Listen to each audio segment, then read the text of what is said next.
नमस्ते आप सभी को। मैं रीना ढिल्लो एक बार फिर से स्वागत करती हूँ आपका अपने यूट्यूब चैनल हिंदी विषय श्रृंखला में।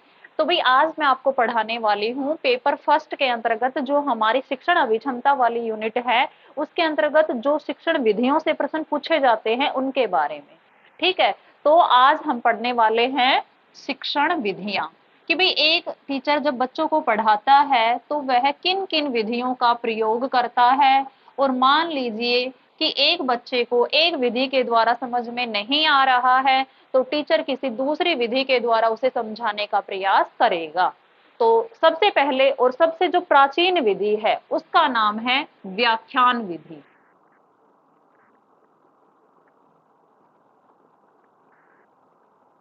व्याख्यान विधि कैसी है भाई? हमारी प्राचीन है, सबसे ज्यादा पुरानी है। इसमें क्या होता है कि जो एक अध्यापक होता है बोलकर अनेक बच्चों को शिक्षा प्राप्त करवाता है। बच्चे उसको सुनते हैं और टीचर की बात पर गौर करते हैं, उसे समझते हैं। उसमें जो बच्चे होते हैं वो निष्क्रिय होते हैं। तो ये जो विधि होती है ये हमारी होती है शिक्षक केंद्रित, कि इसमें जो शिक्षक है उसी का अहम रोल है। ठीक है, बच्चे निष्क्रिय होकर के उसको सुनते रहते हैं, उसके हाँ में हाँ मिलाते रहते हैं, जैसा टीचर पढ़ा रहा है वैसे वो पढ़ते रहते हैं। ना कोई प्रश्न पूछ सकते हैं ना कुछ कर सकते हैं, बस टीचर उनको जो पढ़ा रहा है वही वो पढ़ते रहते हैं। और इस विधि के द्वारा एक शिक्षक अनेक संख्या में जो बच्चे बैठे हैं उनको पढ़ा सकता है। ये नहीं कि भाई कोई समूह विधि में कुछ बच्चों को पढ़ा रहा है, मतलब अनेक, जैसे आप कोचिंग सेंटर में जाते हैं देखते हैं वहां पे कि जो एक ही शिक्षक है अनेक विद्यार्थियों को वहां पढ़ाता रहता है। तो उसको हम कहते हैं व्याख्यान विधि, कि वह व्याख्या करता चलता है, जो भी पढ़ाता है उसकी व्याख्या कर रहा है, व्याख्यान दे रहा है, लेक्चर दे रहा है, बच्चे निष्क्रिय होकर उसको सुन रहे हैं। तो ये शिक्षक केंद्रित होती है। और जो छात्र होते हैं वो होते हैं निष्क्रिय, उनका कोई अहम रोल नहीं होता है। ठीक है, निष्क्रिय होते हैं।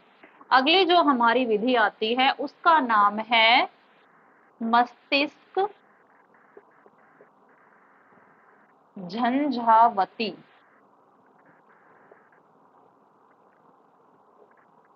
अब देखो इसके नाम से पता चल रहा है कि मस्तिष्क को, जो आपका दिमाग है उसको, उसमें झंझनाहट पैदा कर देना, आपको सोचने के लिए मजबूर कर देना। अब जैसे मैं यहाँ पर कोई भी एक वर्ड लिख देती हूँ,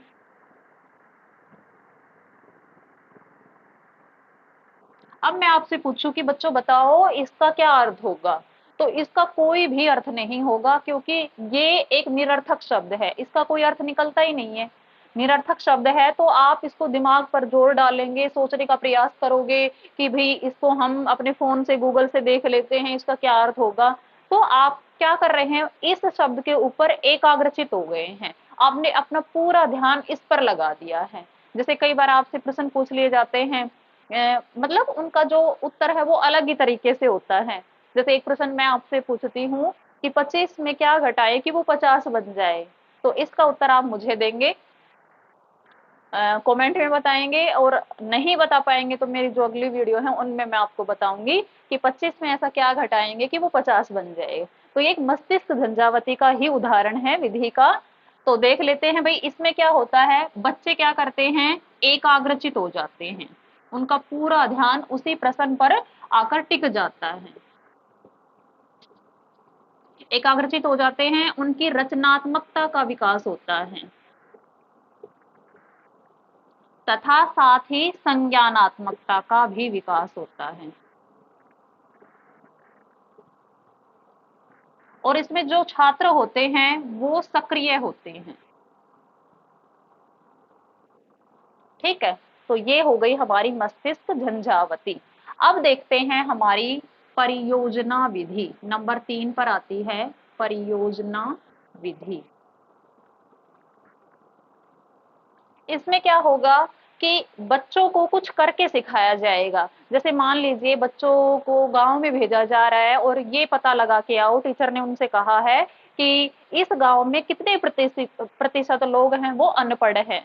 तो बच्चे घर घर जाएंगे, एक योजना बनाएंगे कि भाई 3-4 बच्चे एक ग्रुप में हो जाते हैं, 3-4 बच्चे एक ग्रुप में, इस मोहल्ले को तुम कवर करो, इस मोहल्ले को हम करते हैं, और वहां से वो डेटा कलेक्शन करके लाएंगे और अपने टीचर को बताएंगे। तो वहां पर क्या हो रहा है, बच्चे कुछ करके, स्वयं करके सीख रहे हैं। तो परियोजना विधि एक क्रम में चलती है, वो क्रम में मैं बताऊंगी। सबसे पहले ये जान लेते हैं कि इसमें जो 75% जो बच्चे हैं वो सीख जाते हैं।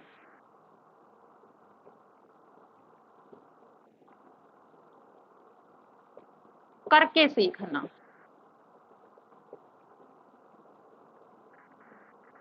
ठीक है। 75% बच्चे सीख जाते हैं और उसमें कुछ काम करके सीखते हैं। और जब बच्चे जो सुनकर सीखते हैं, पढ़कर सीखते हैं, उससे ज्यादा वो जो कुछ काम करते हैं उसके द्वारा वो ज्यादा सीख पाते हैं। तो इसमें कुछ करके फिर बच्चे सीखते हैं, तो 75% बच्चे हैं वो सीख जाते हैं।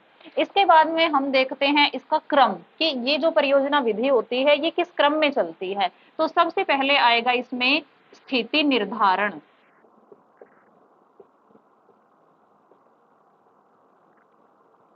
उसके बाद में आएगा योजना बनाना, या परियोजना कह सकते हैं जिसको हम, एक प्लान बनाना। उसके बाद में उसका क्रियान्वयन,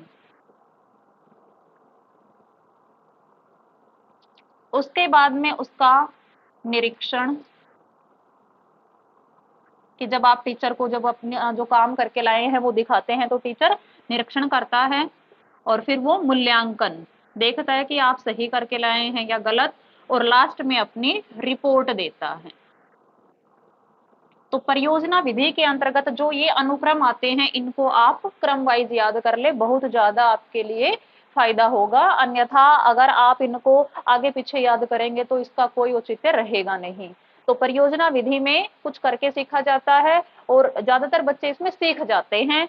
और साथ ही साथ परियोजना को हम 6 भागों में बांट सकते हैं। सबसे पहले स्थिति का निर्धारण करना, उसके बाद में परियोजना, फिर क्रियान्वयन, फिर निरीक्षण, फिर मूल्यांकन और फिर रिपोर्ट। इसके बाद आती है हमारी चौथी विधि, जिसका नाम है मुक्त अधिगम।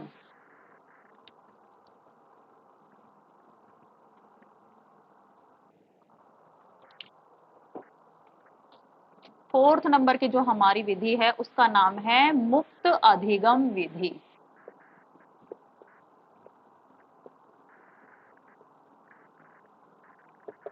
अब इसमें हम जानते हैं कि इसमें बच्चे को खुला छोड़ दिया जाता है। वह ना तो कोई नियमों में बंधा होता है, ना किसी परिस्थिति में बंधा होता है, उसको खुला छोड़ दिया जाता है। तो इसमें क्या करता है बच्चा, कहीं से भी कुछ भी और कैसे भी सीखता है।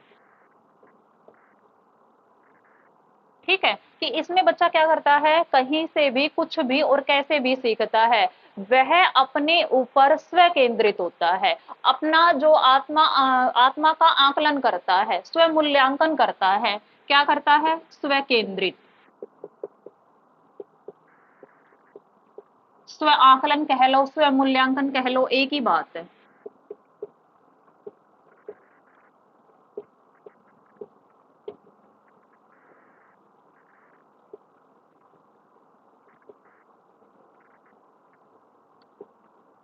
चाहे ये आ जाए चाहे ये आ जाए, दोनों एक ही बात है, आप घबराना मत। प्रश्न में यदि ये पूछ ले तो भी वही बात है, और यदि ये पूछ ले तो भी वही बात है। ठीक है, तो ये जो स्व आकलन है, स्व मूल्यांकन है, स्व केंद्रित है, ये किस विधि में आते हैं, मुक्त अधिगम विधि में। और इतना जब आपने समझ लिया तो आपको समझ में आ गया होगा कि यह पूरी तरह से ही छात्र केंद्रित होती है। इसमें केवल छात्र का ही रोल रहता है, और वो किसी भी परिस्थिति में, किसी भी जगह पर कैसे भी वो सीख सकता है। उसके ऊपर कोई पाबंदी नहीं होती, उसे नियमों का पालन नहीं करना पड़ता है, ना उसे जो परिस्थितियों का निर्धारण करना पड़ता है, ना किसी योजना को लागू करना पड़ता है। इसमें वो मुक्त होता है, खुले रूप में होता है, स्वतंत्र होता है, आजाद होता है। तो इसी के साथ ही भाई हमारी जो चारों विधियां हैं, जो इम्पोर्टेंट विधियां हैं, मैंने आपको करवा दी हैं। आशा करती हूँ जानकारी आपको अच्छी लगी होगी, और अच्छी लगी है तो वीडियो को लाइक कीजिए, चैनल को सब्सक्राइब कीजिए। धन्यवाद।